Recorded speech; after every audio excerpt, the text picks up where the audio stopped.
Hello guys, welcome to my new blog. VP Rathod blog ચેનલમાં તમારું સ્વાગત કરીએ છીએ. ચાલો આજના બ્લોગમાં બને રહો, તમને બતાવીએ.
અમે આવી ગયા છે કારખાનેથી ઘરે જમવા માટે. જમવામાં શું બનાવ્યું છે તમને બતાવું.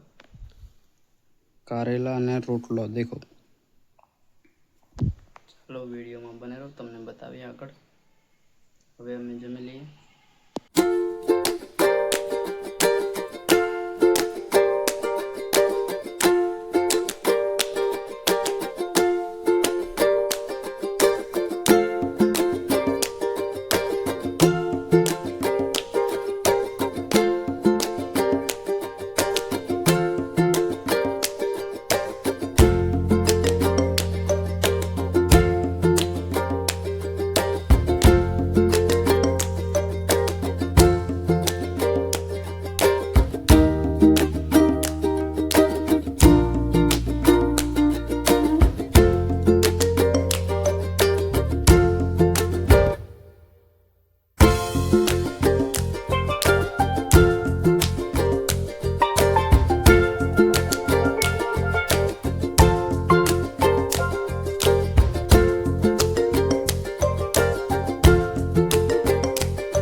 શેર, સબસ્ક્રાઈબ કરી નાખજો. વિપિન રાઠોડ બ્લોગ ચેનલ પર નવા વિડીયો આવતા રહેશે.